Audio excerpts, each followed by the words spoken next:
শিক্ষক বদলিতে আইনি জটিলতা এড়াতে সর্বজনীন পদ্ধতি চালুর প্রস্তাব।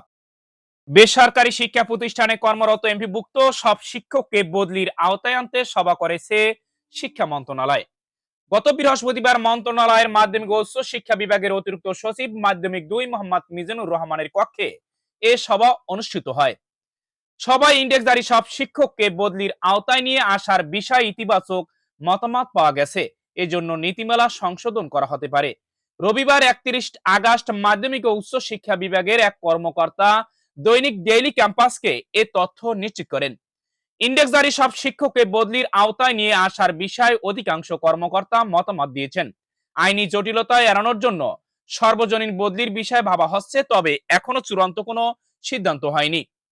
মূলত বিপুল সংখ্যক শিক্ষকের তথ্য সংগ্রহ করা নিয়ে জটিলতা হতে পারে, সেই আশঙ্কা থেকে বিষয়টি এখনো চূড়ান্ত করা হয়নি। ওই কর্মকর্তা আরো বলেন, বদলি সবচেয়ে বেশি দরকার ছিল এনটিআরসি এর সুপারিশপ্রাপ্ত শিক্ষকদের, কেননা তারা সফটওয়্যারের মাধ্যমে মেধাক্রম অনুযায়ী দেশের বিভিন্ন প্রান্তে সুপারিশ পেয়েছেন।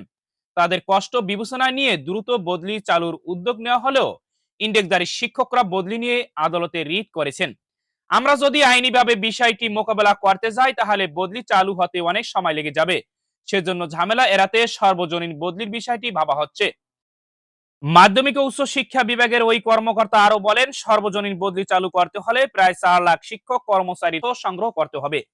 এটি অনেক বড় চ্যালেঞ্জ, তবে আমরা চ্যালেঞ্জ নিতে প্রস্তুত। মাধ্যমিক উচ্চ শিক্ষা অধিদপ্তরকে এই বিষয়ে কাজ করার নির্দেশনা দেওয়া হয়েছে।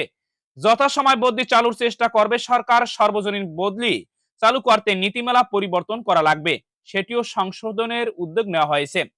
প্রসঙ্গত, বেসরকারি শিক্ষা প্রতিষ্ঠানে শিক্ষক নিয়োগ হয় বেসরকারি শিক্ষক নিবন্ধন ও প্রত্যয়ন কর্তৃপক্ষ এনটিআরসির মাধ্যমে।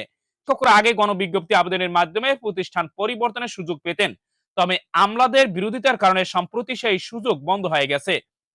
পরবর্তীতে শিক্ষকদের দীর্ঘদিন আন্দোলনের কারণে বদলি চালুর উদ্যোগ নেয় অন্তর্বর্তীকালীন সরকার। ইতিমধ্যে সংক্রান্ত নীতিমালা জারি করা হয়েছে। চলতি বছর থেকে এনটিআরসি এর সুপারিশে নিয়োগ পাওয়া শিক্ষকরা বদলি চালুর কথা রয়েছে, তবে সর্বজনীন বদলি নিয়ে আদালতে রিট করায় নির্ধারিত সময় বদলি চালু হওয়া নিয়ে শঙ্কা দেখা দিয়েছে।